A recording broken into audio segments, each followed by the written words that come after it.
Buying new construction in Seattle might feel like the dream. You've got modern finishes, you got open layouts, you got that new home smell, but here's the truth. If you walk into a Seattle new construction open house this weekend unprepared, you could be making a six-figure mistake.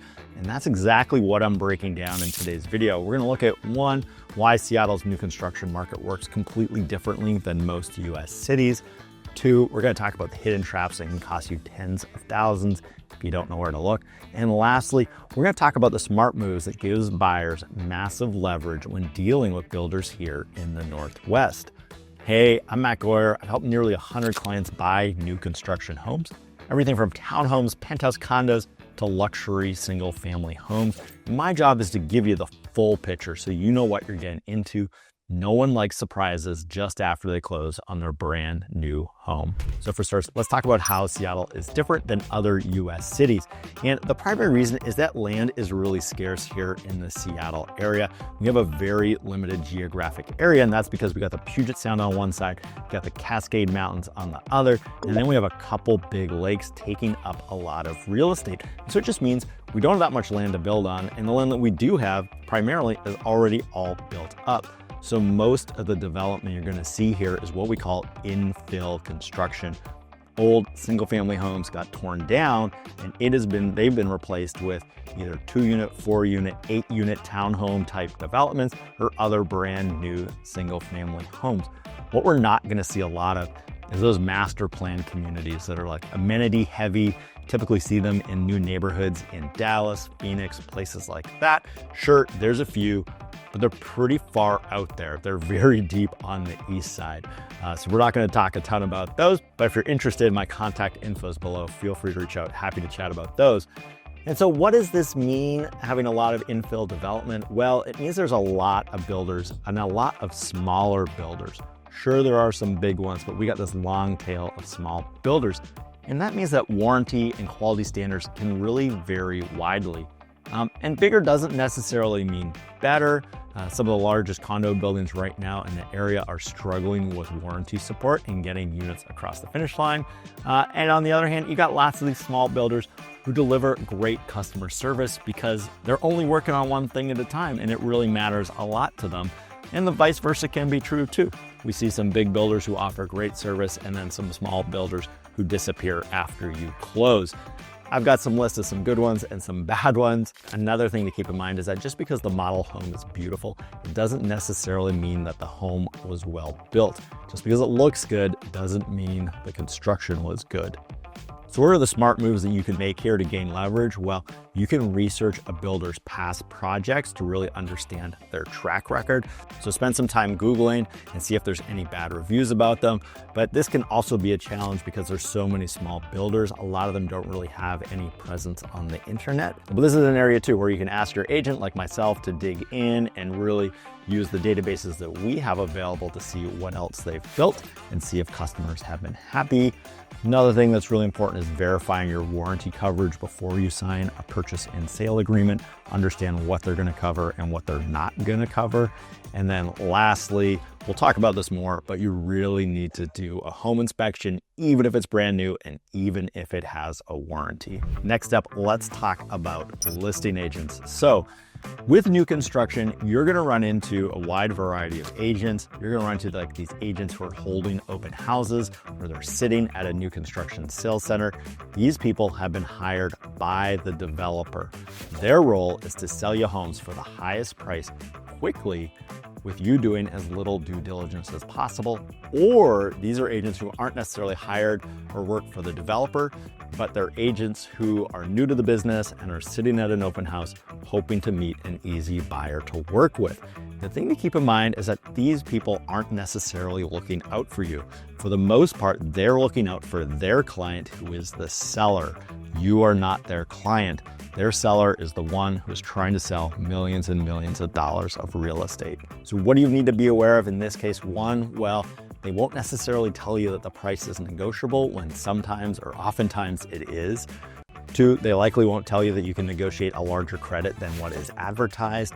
Three, they won't tell you that you can hire your own inspector and do all your own due diligence to make sure you are comfortable with what's going on.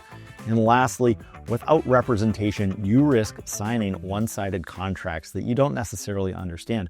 Contracts that are designed to protect the seller, not designed to protect you, the buyer. So what do smart buyers do about this? Well, one, they know that they should be bringing their own real estate agent. You might be worried about paying your agent, but in the Seattle area, for the most part, 99% of the time, the developer or builder is going to pay your buyer's agent commission. You're not going to have to pay them out of your own pocket. And that agent, they can spot red flags, they can push for fair terms, and they can negotiate for you the best deal possible because they're representing you and not the seller. Think of it like having a lawyer in a courtroom. Technically optional, but risky without it. And for larger projects, especially high-rise condos, we've likely helped clients buy there before, so we know what's negotiable, we know what the pitfalls are, we can connect with our past clients and see how they feel a year or two after they've been living in this building to give you a real idea of what you're getting into. Now let's see how much you know about hidden incentives that are never advertised. So when you walk into a new construction sales center or open house unrepresented, you won't know what's available and what's happening behind the scenes. Developers will often steer you only towards incentives tied to their preferred lender. Developers in Seattle rarely list all the incentives that you might be able to negotiate up front. And the incentives that you might not know about, but once you know about them, they're also very negotiable and usually much more negotiable than you might think. Some people are going to pay list price and be happy with that, while others who have hired an agent and really know what's going on can negotiate tens of thousands of dollars more in savings. So take, for example, a new construction condo buyer we just helped buy a $1.5 million condo for. The developer was proactively offering a $50,000 credit, which sounds great. That's a lot of money. And if you work directly with the developer, that's what you would have received. But since our client was working with us, a buyer's agent who has done many deals in this building before, we knew we could negotiate a much better deal. And in the end, we negotiated an $80,000 credit and a closing timeline that worked for our buyer's schedule, not necessarily for the sellers. So what are smart buyers doing about this? Well, they're asking their agent to shop builder incentives across multiple projects. In today's market, there's a lot of inventory. For condos, if you don't like the deal at first sight, well, see what Spire is offering, see what Greystone's offering. Are you looking for a new construction condo in Bellevue? Compare Mari against the Avenue Estates and the Avenue Residences. For townhomes, there's literally hundreds of townhomes for sale right now. Most of them are very similar. So if you don't like the deal being offered by one, go down the block and talk to the developer selling the other one. Well, better yet, have your agent talk to the developer's agent working on that project down the block. Now, another thing that smart buyers are doing is they're talking to the lender that is paired to the project, seeing what incentives they're offering, but then they're also talking to their own lender to see just how good of a deal or not the preferred lender is. Oftentimes it is a good deal to work with the preferred lender, but you should always double check. Another thing smart buyers know is that nearly everything is negotiable. Now, oftentimes the list price is not negotiable, but almost everything else is. You can negotiate a large closing cost credit that effectively lowers your purchase price. You might be able to negotiate upgrades. You might be able to negotiate a longer close. You might be able to negotiate no HOA dues till the end of the year or to the end of next year. Whatever you want, especially in this market, don't be afraid to ask for it. You might be surprised just how negotiable they are. Now let's talk about timing and how there's better and worse times of the year to buy new construction. So if you're thinking about buying between early spring to early summer, that is the peak season here in Seattle. There are lots of buyers doing the same. And so when there's lots of buyers in the market, new construction developers or sellers are not going to be as motivated to negotiate because they're doing a couple deals a week or something like that. And so they can just wait for a buyer who's going to be willing to pay them the price that they want. Well, on the other hand, if it is Q4, it's November, December, January, it's over the holidays, it's dark, it's rainy, those times of the year, there's not going to be a lot of buyers out. And so those are the times of the year when these developers are often running sales or discounts or deals or incentives because they're not doing a lot of deals and they want to be doing a lot of deals. And so those are generally going to be the best time for you as a buyer of new construction. So how can smart buyers use this to their advantage? Well, they're going to target buying to be late in the year. I like buying in November. I think that's a good time because you can offer to the developer that you can close by the end of the year. And oftentimes that'll make a meaningful difference to them. Sometimes they'll want you to push that to the new year for their tax considerations. So we'll feel that out, but generally November, early December, good times to be buying new construction. Other thing to keep in mind is that you want to ask your agent about how absorption rates are going at that project.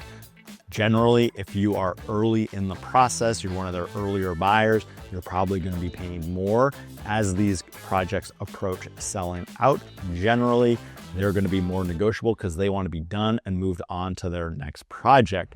All right, so let's talk about everyone's least favorite topic, and that is paperwork. And the thing to know here is if you are working with a larger developer, especially of high rises or larger subdivisions or larger projects, they're going to have their own paperwork. They're not going to be using the purchase and sale that we use day in and day out here in Seattle. Instead, they're going to have a purchase and sale agreement that was drafted by their legal team, and it was drafted to protect them. Every aspect of protection that they can get, it is written into that contract, and it is not friendly to you. Now, the challenge for you as a buyer is you can't just modify their purchase and sale agreements. They are drafting this purchase and sale agreement. It's going to be used by hundreds of units. They can't manage a process here where for my client, we carve out this one exception, and then for Joe's client, they negotiate a different exception. Like they can't have 300 different variations of their purchase and sale. So normally they're just going to stick it to you, stick it to us, and we have to use their paperwork. But it's really important you understand what you're signing and what you're giving up.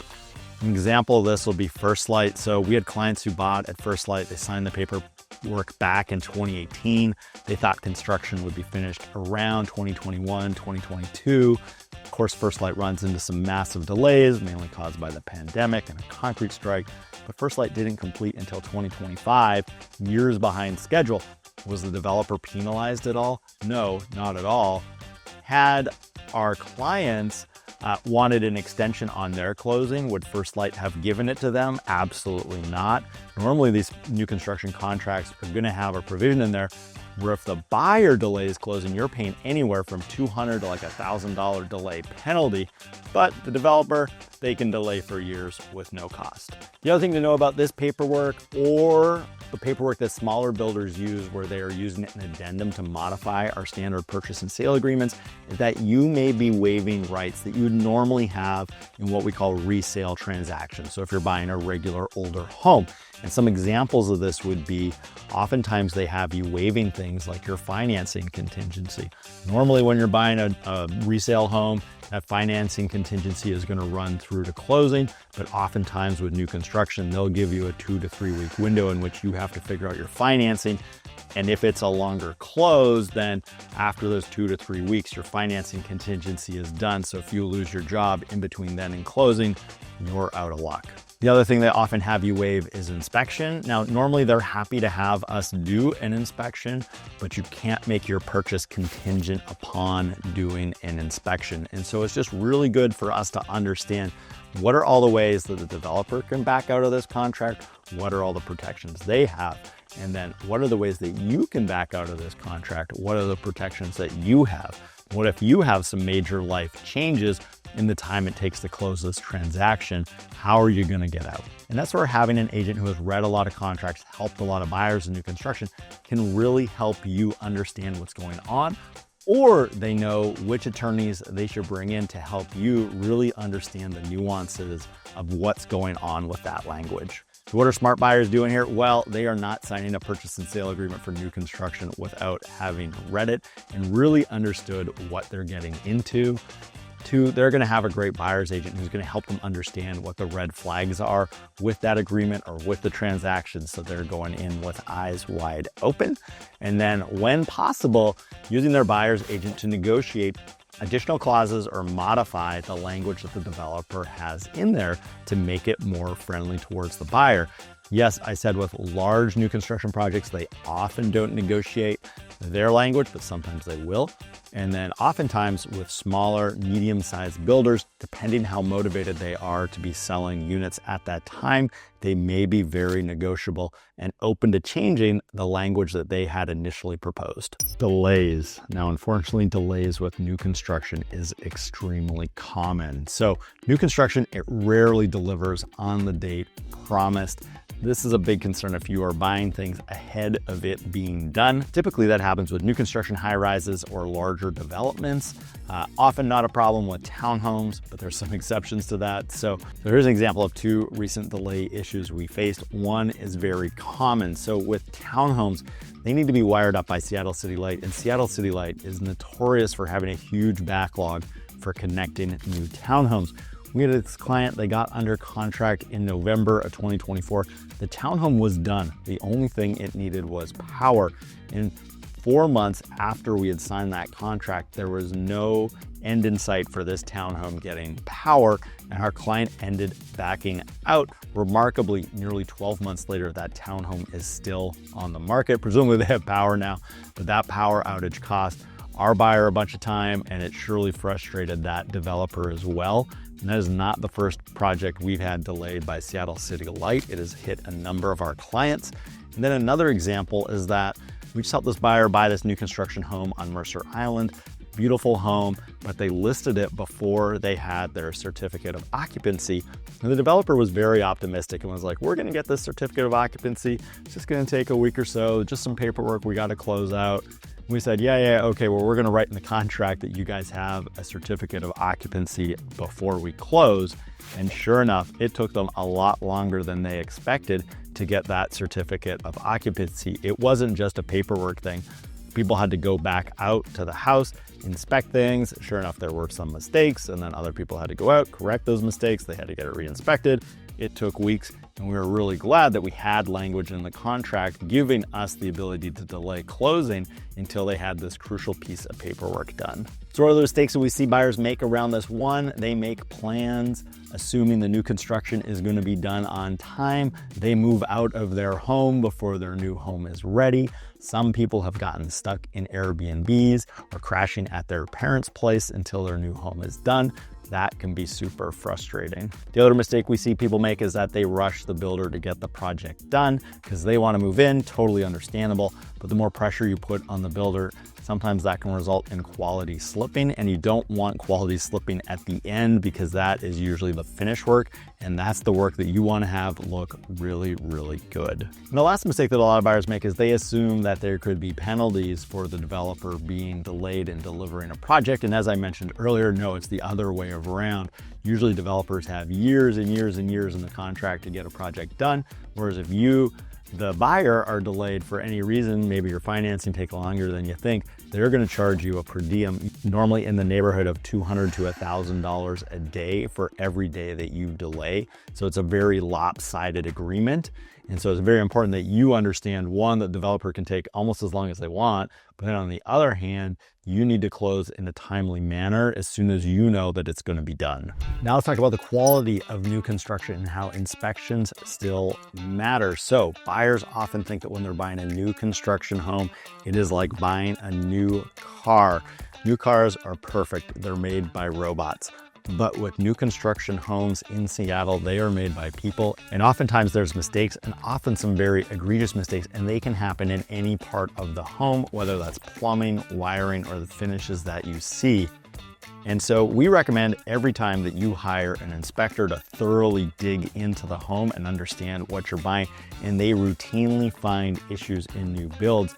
After having done nearly 100 inspections on new construction, I feel like we've seen nearly every mistake that can be made. We've seen hot and cold water reversed. We've seen windows installed upside down, even in high-rise condos where you really can't mess that up. And we've seen scratches in brand new floors that have required the floors to be entirely replaced prior to closing. We even had a case of someone buying a high-rise condo where there were scratches in the glass on the high-rise condo, and it took months to get new windows. They had to custom order them out of Canada and then ship them to Seattle. It was a nightmare, resulting in nearly a 6-month delay to get it right.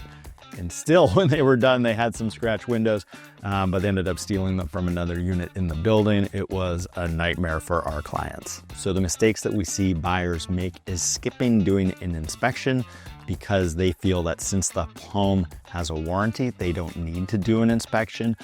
Don't do that. The other mistake that people make is thinking that a cosmetic walkthrough will be sufficient, oftentimes called a blue tape walkthrough. Those are very good for finding superficial issues with the paint, stuff like that, but usually they are not long enough for you to really dig into every aspect of the home to understand what you're buying.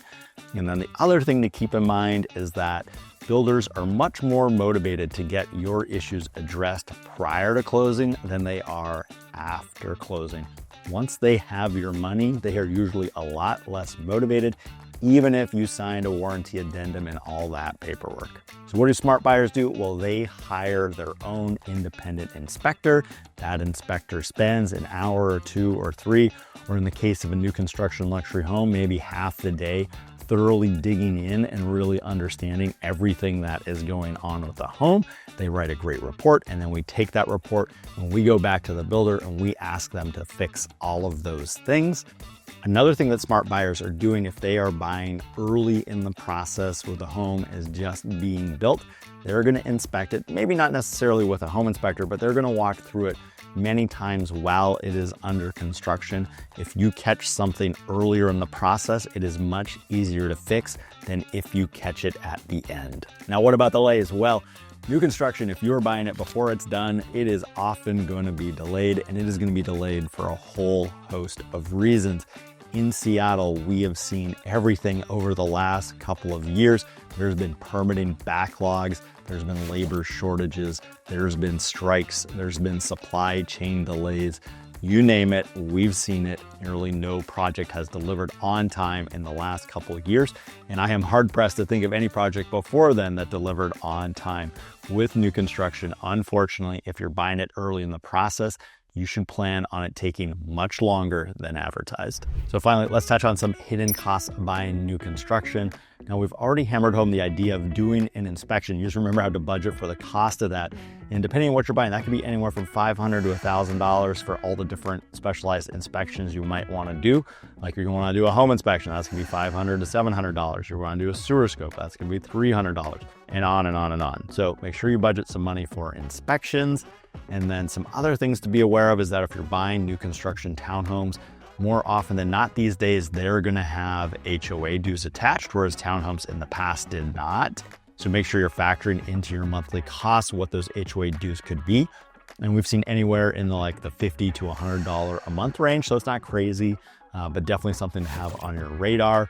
The other hidden cost with new construction, and we bites people more on townhomes, but we still see it with single family homes, is that in King County, when you hook up a new home to the sewer, you have to pay what's called a sewer capacity charge. And that is going to cost you roughly, and it changes every year, but it's around $80 a month. So you're paying that every month for 15 years. And so that can be a hidden cost that buyers don't expect until they move in, because it's this very subtle line in the paperwork. Usually it's just a checkbox. You check it one way, the buyer's paying it. You check it the other way, the seller's paying it. Most people do not understand what that line means and what the checkboxes mean.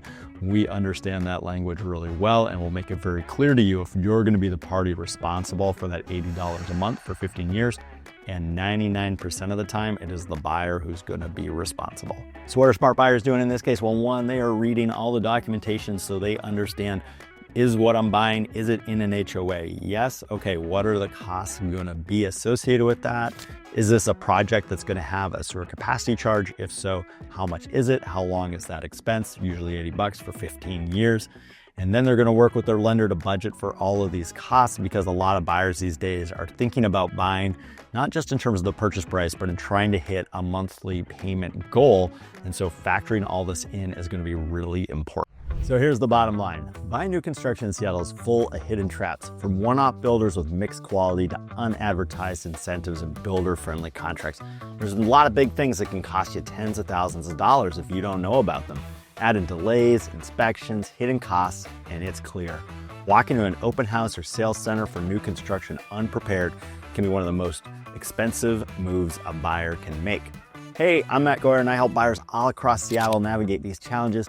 My job is to make sure you don't just buy a new home, but you buy it with your eyes wide open with as much protection as possible.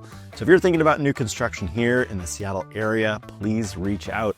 I'd love to walk you through the process, share what developers are really offering, and help you avoid costly mistakes.